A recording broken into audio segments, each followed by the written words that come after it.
कैसे हैं आप लोग? उम्मीद करते हैं बहुत अच्छे होंगे। मैं आपका Suraj sir, welcome in this session. और आज हम जो है नेक्स्ट देखेंगे सेल यानी टिश्यूज के बारे में। कोशिका और उत्तक, इन दोनों में तो हमारा काम चल रहा था और इन्हीं दोनों में हम जो है वेरी गुड, बहुत अच्छे तरीके से हम पढ़ रहे थे। तो हमने सेल के बारे में कंप्लीट जानकारी ले लिया, बहुत सारे चीज़ें हमने सेल के बारे में सीख लिया, मज़ा आ गया सेल के बारे में पढ़कर। नेक्स्ट जो है आगे हम बात करने वाले हैं टिश्यूज के ऊपर, जिसको हम उत्तक कहते हैं। अच्छा, आप मुझे बात बताइए कि मैंने आपको क्या बताया था कि जब एक फंक्शन, एक जैसे जो सेल्स होते हैं वो जब इकट्ठा होते हैं, कलेक्ट होते हैं, तो उस मतलब एक पार्टिकुलर कैटेगरी को जो है हम लोग टिश्यू यानी उत्तक के नाम से जानते हैं। आप भली बात ही परिचित हैं इस शब्द से, कोई अनजान नहीं है। हाँ, अब ये हमें देखना पड़ेगा कि भाई इसमें अगर हम उत्तकों के बारे में पढ़ रहे हैं, टिश्यूज के बारे में पढ़ रहे हैं, तो हमें क्या क्या पढ़ना है, क्या चीज़ें हैं, क्या कंटेंट है, यही सारी चीज़ें हम इसमें जानेंगे।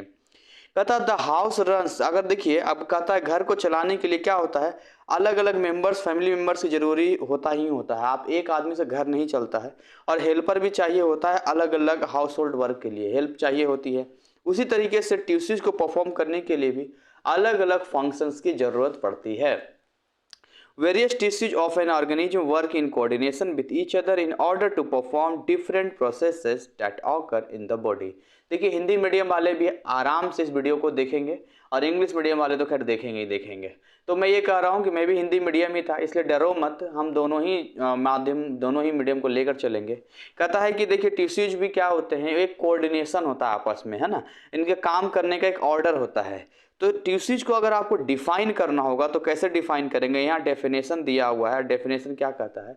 डेफिनेशन कहता है यहाँ पर a tissue can be defined as a group of cells, कोशिकाओं का वह समूह जो कि होना चाहिए सिमिलर इन साइज, आकार में समान होना चाहिए, शेप में समान होना चाहिए, परफॉर्म करना चाहिए एक ही तरह के फंक्शंस को, एक ही तरह के कार्य करने वाले कोशिकाएं, इन सब को एक कॉमन ऑरिजिन आप बना देते हैं। तो इसी को हम लोग टिश्यू यानी उत्तक के नाम से जानते हैं। Plants are able to produce new tissues, plants capable होते हैं नए नए टिश्यूज बनाने के लिए। प्लांट, पौधे जो है बड़े आराम से नए उत्तक बना लेते हैं थ्रू आउट देयर लाइफ, अपने लाइफ में। Animals can replace only some tissue under certain condition, जबकि जंतुओं की बात करते हैं, एनिमल्स की बात करते हैं, तो एनिमल्स क्या करते हैं, कुछ टिश्यू को रिप्लेस कर सकते हैं कुछ सर्टेन कंडीशंस में। ये जैसे लिखा है, muscles of heart and nervous tissues can never be formed again if damage. एक बार हार्ट का टिश्यू या एक बार आप नर्वस टिश्यूज डैमेज हो गया तो दोबारा आप नहीं बना पाएंगे। तो ये आपको ध्यान रखना है। देखिए, सबसे पहले हम पढ़ेंगे प्लांट टिश्यूज के बारे में। आप ध्यान देंगे, प्लांट टिश्यू को दो टाइप्स में कैटेगराइज किया। कितने टाइप्स में? मेरे साथ बोलेंगे, दो टाइप्स में किया गया है। सबसे पहला जो नेमिंग इसका होता है वो होता है मेरिस्टेमेटिक टिश्यू, याद रखेंगे। दूसरा होता है परमानेंट टिश्यू, ठीक है। हाँ, हिंदी वाला नाम थोड़ा सा अलग हो सकता है, आप उसमें देख लेना, बट मैं आपको बता रहा हूँ कि मेरिस्टेमेटिक टिश्यू और एक होता है परमानेंट टिश्यू। अब हम मेरिस्टेमेटिक टिश्यू में जानेंगे कि कितने तरह का है, फिर हम परमानेंट टिश्यू में जानेंगे कितने तरीके का है। अगर हम बात करते हैं मेरिस्टेमेटिक टिश्यू की, तो ये फाउंड कहाँ होता है? Found at the growing point of plant. जहां भी प्लांट, ग्रोइंग प्लांट होगा, प्लांट क्या करेगा? ग्रो करेगा। प्लांट कहाँ होगा? बढ़ेगा। सच एज टिप, टिप समझते हैं, टिप सबसे ऊपर वाला top point, tip of the roots. हाँ, या तो जड़ों का टिप हो, सबसे नीचे आ जाइए, आ जाइए, आ जाइए, सबसे टिप पॉइंट हो, है ना, या तो स्टेम का तना का हो या ब्रांचेज का हो। The main characteristics of meristematic tissues are as follows, और ये रहे कुछ मेन कैरेक्टरिस्टिक्स। सबसे पहला ये इसमें है कि aggregate of living cells compactly arrange without intercellular spaces. यानी ये कह रहा है, अगर मैं इधर थोड़ा सा कर दूं, ये कह रहा है कि इसमें जो लिविंग सेल्स होते हैं वो कॉम्पैक्टली क्या होते हैं, इसमें बंधे हुए होते हैं और इनके बीच में कोई भी स्पेस नहीं होता है। इसके अलावा अगर बात करें, थीन वॉल्ड होता है, मेनी बी राउंडेड, ओवल हो गया, पॉलीगोनल हो गया, रेक्टेंगुलर शेप में हो गया। The cells are small and have large nucleus, तो सेल्स स्मॉल भी होते हैं और लार्ज न्यूक्लियस भी आपको इसमें देखने को मिलता है। They are capable of dividing indefinitely and new cells to the plant, और वो कैपेबल होते हैं डिवाइड करके नए नए सेल्स बनाने के लिए। सब पॉइंट आपको ध्यान रखना, हम पढ़ रहे हैं मेरिस्टेमेटिक टिश्यू के बारे में। They are usually found in the apex यानी open end of root and shoot. देखिए पौधे का मिट्टी के नीचे वाला हिस्सा जो जड़ होता है उसको रूट सिस्टम कहते हैं, और मिट्टी के ऊपर का कंप्लीट भाग जो कि पौधे में आता है उसको शूट सिस्टम कहते हैं। तो आपको ये ध्यान देना होगा कि जब हम रूट सिस्टम की बात करेंगे तो जमीन के नीचे वाले हिस्से जड़ों के बारे में बात करेंगे, और यदि हम शूट सिस्टम की बात करेंगे तो हम ऊपर वाले हिस्से के बारे में बात करेंगे।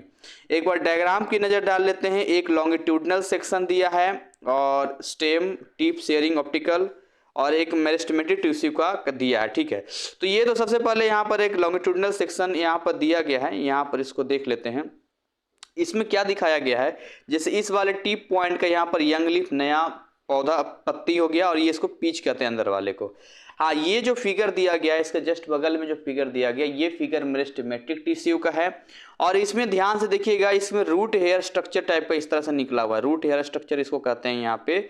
इसके अलावा जो है इसमें कुछ चीज़ें जैसे प्राइमरी मेरिस्टेमेटिक है यहाँ पर, तो प्राइमरी मेरिस्टेमेटिक में देखिए एक तो ये आ गया प्रोटोडर्म आ गया, फिर इसके अंदर में आ गया ग्राउंड मेरिस्टेमेटिक, और उसके अंदर में ये जो कलर आपको दिख रहा है ये वाला जो आपको दिख रहा है ये आपका हो गया प्रोकैम्बियम हो गया यहाँ पे।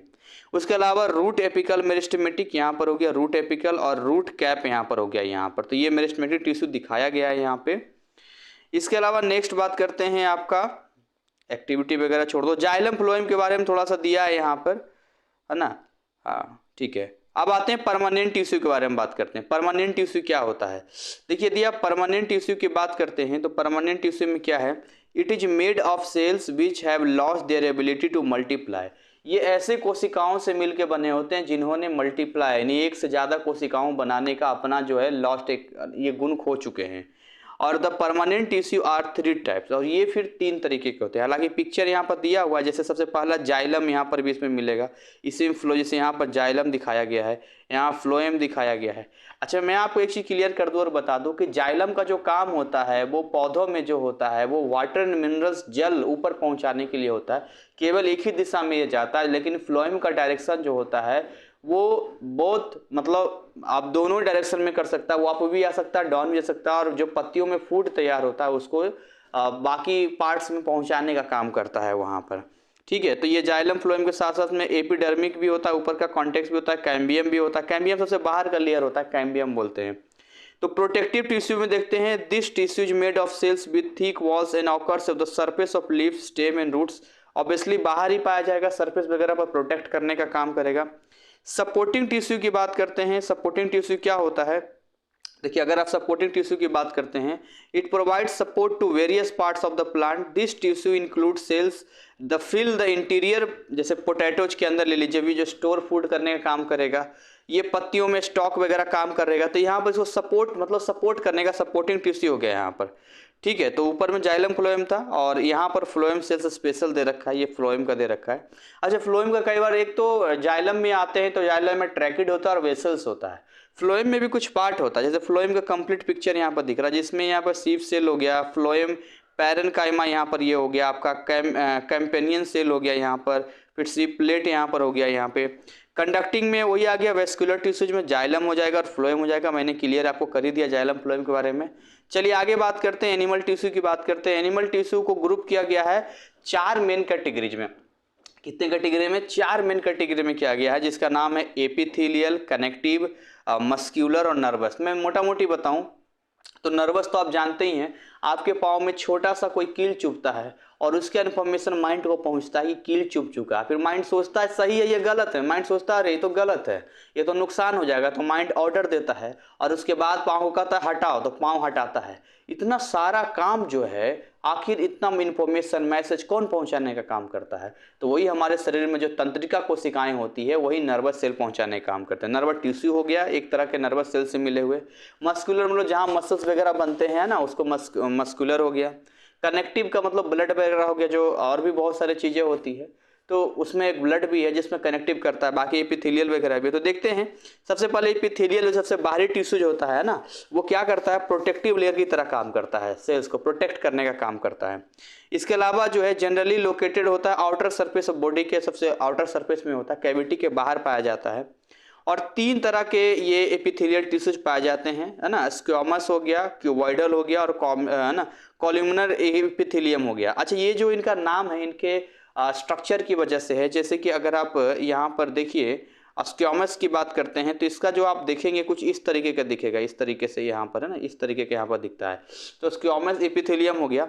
ये hexagonal irregular with thin wall होता है इसका। Cells of outermost layer skin का, सबसे बाहर का स्किन का जो बना होता है यही बना होता है, स्क्वामस का बना होता है। प्रोटेक्शन करता है यहाँ पर पार्ट्स ऑफ बॉडी का, जैसे इंजरी से, हार्मफुल से सब्सटेंसेस। तो इजी बात है, बाहर का तो बचाता ही बचाता है। कोई बॉर्डर का क्यूब क्यूब जैसा बना रहेगा, दिख रहे हैं यहाँ पर क्यूब क्यूब जैसा यहाँ पर बना हुआ है, इस तरह से देखिए क्यूब क्यूब सा बना हुआ है यहाँ पे। तो ये थिक क्यूबॉइडल होता है। Some parts kidney tubules and है ना ग्लैंडुल्स वगैरह इसमें पाया जाता है, किडनी वगैरह में। और कॉल्यूम में जाएंगे तो ऑब्वियसली कॉल्यूम जैसा आपको मिलेगा। तो कॉल्यूम जैसा यदि आप देखते हैं तो देखिए इस तरह से column column column column type का यहाँ पर बना हुआ है। तो टॉल होता है, इलॉन्गेटेड होता है, कुछ प्लेसेस पे ना सीलिया एंड पाया जाता है, सीलिएटेड भी बोलते हैं। इनर लाइनिंग होता है इसके अंदर, स्टोमाटा के अंदर पाया जाता है। और inner lining of trachea, wind pipe जो होता है अंदर में, उसके अंदर पाया जाता है। सिक्रेशन, एब्जॉर्प्शन, लैसिंग मूवमेंट, सीलिया, ये सारी चीज़ों मटेरियल फॉरवर्ड आगे करने में मदद करता है। आइए बात करते हैं मस्कुलर टिश्यूज की, मसल्स की बात करते हैं, मांसपेशी उत्तक की बात करते हैं। ये जो होता है लंबा हो सकता है, लॉन्ग हो गया, नैरो मतलब पतला हो गया। इसके अलावा इसको मसल्स फाइबर के नाम से भी जानते हैं हम लोग। और मसल्स फाइबर जो होते हैं उसी को मसल सेल्स भी हम लोग कहते हैं, उसमें मसल सेल से बना होता है। और इसको और भी कई सारे नामों से जानते हैं, जैसे शेप के हिसाब से। तो मसल्स क्या करता है, मूवमेंट में हेल्प करता है, लोकोमोशन। देखते हैं हम चलते हैं ऐसे करके, ऐसे चलते हैं तो हमारा पाँव क्या होता है, मसल्स होता है। हाथ देखते हैं मूव करने में हमारी मदद करता है। टाइप ऑफ मस्कुलर टिश्यूज की बात करते हैं तो ह्यूमन बीइंग में 3 तरह के आपको यहाँ पर मसल्स पाए जाते हैं। एक तो स्ट्रेटेड होता है, स्ट्रिएटेड हो गया, और फिर कार्डिक हो गया। कार्डिक का तो आप देखते हैं कार्डिक का स्पेशल डॉक्टर होता है। तो हार्ट जिससे बना होता है, नॉनवेज खाने वाले को पता होगा, चिकन वगैरह खाते तो उसका हार्ट वगैरह जो होता है काफ़ी स्पंजी टाइप का होता है।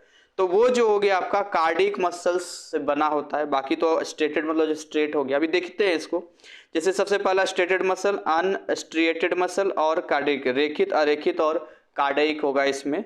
तो इसमें जो है देखिए एक एक करके इसमें दिया भी है, बहुत बेहतरीन तरीके से जो है NIS का सिलेबस डिजाइन और तैयार किया गया है। तो मुझे लगता है कि अगर आप यहाँ नहीं पढ़ पाएंगे और सीख पाएंगे तो फिर कहीं भी आप नहीं सीख पाएंगे, जिस तरीके से यहाँ पर दिया गया है। ठीक है, सबसे पहले हम बात करते हैं स्ट्रिएटेड या स्ट्रिप्ड बोलते हैं।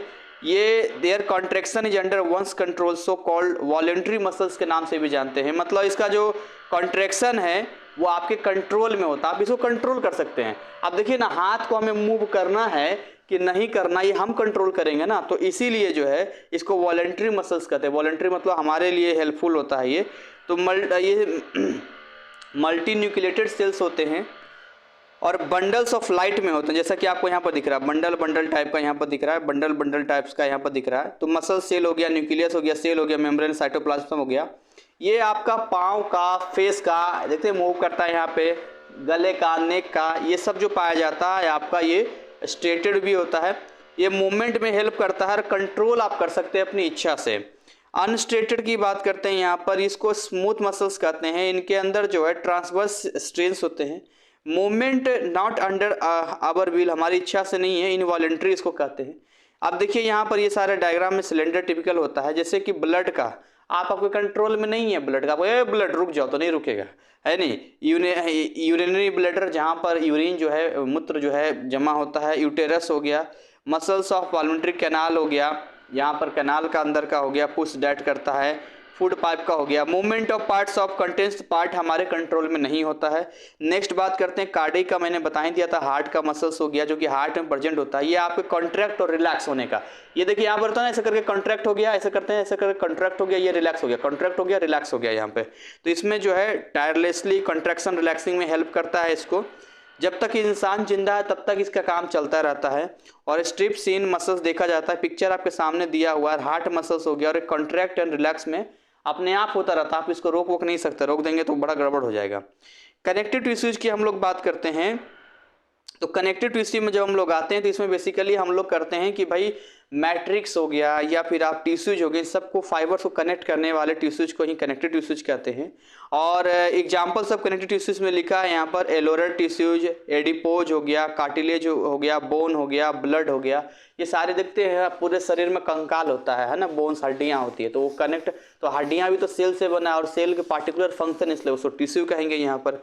फंक्शंस ऑफ कनेक्टिव टिश्यू की यदि आप बात करते हैं यहाँ पर कि इसका क्या क्या फंक्शन होगा, तो ये क्या करता है यहाँ पर, अगर आप फंक्शन में आते हैं तो फंक्शंस में बात करते हैं, it winds different structures with one another, अलग अलग देता है, टेंडल्स, विंड, बोन, मसल्स, अलग लिगमेंट्स हो गया, मतलब हड्डी जो होती है ना, तो अलग अलग वहाँ पर क्या देता है, या ना अलग अलग वहाँ पर स्ट्रक्चर देता है, एक सपोर्टिंग फ्रेमवर्क की तरह काम करता है हड्डियाँ शरीर के अंदर, कार्टिलेज वगैरह हो गया। एडिपोज कनेक्टिव टिश्यू हेल्प करता है फैट को स्टोर करने में, और ये शॉक प्रूफ होता है, यानी कि ये आप देखिए किडनी के अराउंड वगैरह होता है, आई बॉल्स के नज़दीक होता है, तो कहीं ना कहीं एक तरह से प्रूफ प्रोटेक्ट करने का भी काम करता है। और ब्लड तो रहेगा ही रहेगा कनेक्टिव टिश्यू, चूँकि ऑलरेडी वो कनेक्ट करने का काम कर रहा है।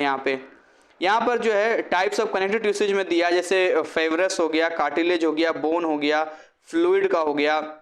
तो यदि आप फेब्रस की बात करते हैं यहाँ पे, वी टॉक अबाउट द फेब्रस का, तो यहाँ पर आपको मैट्रिक्स, सेल, फाइबर्स, न्यूक्लियस सब दिया हुआ है डायग्राम में। नेचर बात करते हैं, सेल्स यूजुअली सेपरेटेड होता है एक दूसरे से इंटरक्यूलर स्पेस में, और इसको फील्ड करता है सॉलिड या लिक्विड मटेरियल। टेंडन लिगामेंट होता है, लिगामेंट जानते हैं, आपका जो पाँव होता है ना, तो ये घुटना और नीचे के बीच की जो हड्डी होती है ना लंबी से, उसको लिगामेंट कहते हैं। तो लिगामेंट और एडिपोज फैट वगैरह काम करता है, कनेक्ट करता है मसल्स को, बोन्स को कनेक्ट करता है, दो हड्डियों को पैकिंग का काम करता है। फैट स्टोर करने का सबसे बड़ी बात है, फेब्रस का मतलब फाइबर होता है, तो फैट स्टोर करने का काम करता है। कार्टिलेज की बात करते हैं, डायग्राम दिया है, ठीक होता है, सेमी ट्रांसपेरेंट होता है, जैसे नाक का हो गया, कान का हो गया, देखते हैं सो भी जाते हैं ऐसा करके तो कुछ दिक्कत नहीं, तो ये कार्टिलेज में आता है। यहाँ पर ये विंड पाइप का अच्छा हल्का सा दबता है तो भी उतना नहीं है कि टूट फूट जाए इस तरह से। Ends of long bones provide करता, सपोर्ट एंड स्ट्रेंथ करता है। हड्डियां तो आप जानते ही हैं, हार्ड होता है, पोरस होता है, कंसिस्ट करता है, दोनों लिविंग और रिजिड भी देता है, मजबूती देता है। तो दुबला पतला मार देता, कहता है तो हड्डी है, हड्डी ने मार दिया, बहुत तेज चोट लगे, मम्मी मुझे मार दिया ऐसा करके। तो ये रिब्स होता है, थीन बोन होता है, बैकबोन पीछे का आप देखिए पूरे हड्डी, हमारा शरीर जो है रीढ़ की हड्डी पर ही खड़ा होता है। ये सपोर्ट करता है, मतलब स्ट्रेंथ देता है, मूवमेंट में हेल्प करता है। फ्लूइड टिश्यूज की बात करते हैं, सेलुलर होता है, फ्लूइड पार्ट्स होता है जिसमें ब्लड और लिम्फ हो गया। आप केवल ब्लड को समझते हैं और लिम्फ नहीं जानते तो अधूरा आप जानते हैं, ब्लड के साथ साथ लिम्फ भी होता है। और ट्रांसपोर्ट करता है गैसेस का, चूंकि आप जानते हैं ब्लड के अंदर हीमोग्लोबिन पाया जाता है, ये वही हीमोग्लोबिन है जो ऑक्सीजन को लाने का काम करता है और कार्बन डाइऑक्साइड को फिर वापस निकालने के लिए इन्हीं के जरिए, ब्लड के जरिए ही जाता है। तो आप पढ़ेंगे हार्ट में प्योर ब्लड और इम्प्योर ब्लड, तो ब्लड का काम ही होता है, प्रोटेक्शन तो करता ही है बीमारियों से, चूंकि इसके अंदर WBC भी पाया जाता है, व्हाइट ब्लड कार्पल्स यानी सेल्स, जो कि श्वेत रक्त कणिकाणु, जो कि हमारे अंदर के जर्म्स या एंटर करता है, वायरस वगैरह से लड़ने का काम करता है। ये देखिए आपका प्यारा नर्वस सेल हो गया, ये आपका नर्व सेल का पिक्चर यहाँ पर दिया हुआ, ये बहुत इंपॉर्टेंट है, पूछता है, कई बार एग्जाम में पूछा जा चुका है। इसमें आप ध्यान से देखिएगा, ये एक्सॉन एंड होता है यहाँ पर, इसको बोलते हैं एक्सॉन एंड, इसी से इसको उठा के इसको इसके यहाँ पर रख सकते हैं आप लोग। और ये जो आपको दिख रहा है, ये सब जो आपको दिख रहा है, ये ना ये वाला जो ऐसा दिख रहा है, इसको देखिए, पहले तो इस वाले को नोड कहते हैं यहाँ पर, और अंदर वाले को हम लोग मेडुलरी स्ट्रेट कहते हैं, और इसको एक्सॉन कहते हैं, यहाँ से जो शुरू है इसको एक्सॉन कहते हैं। अंदर में इसका निसल बॉडी हो गया, ये आपका न्यूक्लियस हो गया, और ये जो आपको निकला है ना इस तरह से निकल रहा है ऐसा करके बाहर बाहर से, इसको डेंट्राइल्स बोलते हैं। यही डेंट्राइल्स होता है जो नीचे आके इससे कनेक्ट होता है, यहाँ पर ये वाला डेंट्राइल्स, अगला इससे, और इसी से कनेक्ट होते होते होते लंबा चेन बन जाता है। और एक जैसे इलेक्ट्रिसिटी बल्ब दबाते ही बल्ब जल जाता है, वैसे यहाँ पर कुछ भी शरीर में होता है तो इन्फॉर्मेशन हमें पहुँच जाता है। तो बहुत इंपॉर्टेंट है ये। और nervous tissues consist of nerve cell, neurons के नाम से जानते हैं, जैसे छोटा इकाई जो न्यूरॉन्स होता है, न्यूरॉन्स, इस यही न्यूरॉन्स का डायग्राम था, यही न्यूरॉन्स मिलते मिलते मिलते मिलते जो है एक बड़ा सा जो है टिश्यूज बना लेता है, और bundle of nerve fibres, axon, सब कुछ इसमें मिला होता है। ये क्या करता है, इसके अलावा फॉलोइंग पार्ट्स, एक तो सेल बॉडी या साइटोन हो गया, डेंट्राइल्स तो आप जानते ही हैं, मैंने आपको दिखाया, एक्सॉन हो गया। अच्छा, इसमें क्या है कि सेल बॉडी या साइटोन क्या करता है, मॉलिक्यूल्स में साइटोप्लाज्म उसके अंदर भरा होता है, तो वो क्या करता है, अगले इन्फॉर्मेशन पहुंचाने का काम करता है। आपको नहीं समझ में आ रहा तो मैं आपको पिक्चर में फिर से लेके आ जाता हूँ। यहाँ इन्फॉर्मेशन ऐसे करके पहुँचता है, ये इन्फॉर्मेशन ऐसे करके पहुँचता है, फिर यहाँ, तो ये इन्फॉर्मेशन का लिंकेज होता है यहाँ पर, वही यहाँ पर ये बताया गया है डेंड्रॉस वगैरह का, ठीक है, नोट्स वगैरह का, साइनेप्स वगैरह का दिया गया है यहाँ पर। ओके, अब यहाँ पर जो है एक लिखा है स्टेम सेल टेक्नोलॉजी लिखा है यहाँ पर, एंड देन आफ्टर उसके बाद ख़त्म, चैप्टर तो ख़त्म हो गया। चलिए ठीक है, स्टेम सेल टेक्नोलॉजी देखते हैं। स्टेम सेल आर अनडिफरेंशिएटेड यानी unspecialised cells in our body and which have the capacity to undergo mitosis and differentiate into specialized cell type। देखिए मिटोसिस में क्या था कि एक सेल जो है डिवाइड होके दो सेल बनाता है, यहाँ पे मियोसिस में चार बनाता था। स्टेम सेल अनडिफरेंशिएटेड होता है, अनस्पेशलाइज्ड सेल्स हमारे शरीर के अंदर होता है, और इसमें जो है रीडिवाइड करके ये फिर से स्टेम सेल बना लेता है। स्टेम सेल्स ऑब्टेन्ड होता है इम्ब्रो में, मतलब बच्चा का जो भ्रूण बनता है ना, छोटा सा बेबी जो बनता है जाइगोट से, मतलब शुक्राणु और अंडाणु के मिलने से, स्पर्म और एग के मिलने से जो होता है। अम्बिलियल कॉर्ड हो गया, बोन मैरो हो गया, एडल्ट में बोन मैरो हड्डियों के अंदर जो पाया जाता है उसके अंदर। मेडिकल रिसर्च कहता है कि स्टेम सेल थेरेपी रिप्लेस कर सकता है डैमेज टिश्यूज को। Number of adult stem can therapies करते हैं एग्जिस्ट, और बोन वगैरह बोन मैरो को, मतलब इससे ट्रीटमेंट ब्लड कैंसर तक का ट्रीटमेंट किया जा सकता है। बोन मैरो कहाँ तक आया था? क्रिस 3 मूवी में लास्ट वाला सीन आप देखे होंगे जिसमें उसका बोन मैरो खत्म हो जाता है, तो वो जो उसका बाप होता है रोहित मेहरा, उसको जो है अपना बोन मैरो दे देता है, और वो जो उसने एक्सपेरिमेंट बनाया था, आप देखेंगे मूवी का लास्ट सीन में तो उसमें दिखाता है। तो ये रिप्लेस करता है डैमेज टिश्यूज को, स्टडी ह्यूमन डेवलपमेंट में हेल्प करेगा आगे का, टेस्ट न्यू ड्रग्स का, और to devise method and gene therapy में भी काम करेगा। तो ये आपका इंटेक्स्ट क्वेश्चंस कुछ हो गया यहाँ पर। और ये देखिए ये इसका प्लांट टिश्यू और एनिमल टिश्यूज का यहाँ पर है, जो कई बार पूछ देता है कि इसका क्या होगा आगे। इसके अलावा जो है ये क्या क्या जो पढ़ा आपने सारा हो गया, ये फिर क्वेश्चन आंसर्स हो गए। तो मैं उम्मीद करता हूँ कि ये चैप्टर आपके लिए काफ़ी यूजफुल रहेगा। कुछ आंसर्स भी यहाँ पर दिए हुए हैं, और इसी तरीके से ये चैप्टर हमारा कंप्लीट हो चुका है। हालांकि 12th बायोलॉजी तो बहुत बड़े बड़े चैप्टर्स होते हैं, इतने छोटे होते नहीं हैं, लेकिन फिर भी 10th वाले आप इंजॉय कीजिए, मज़ा आएगा आपको पढ़ने में। आगे भी हम आपके लिए चीज़ें लेकर आते रहेंगे।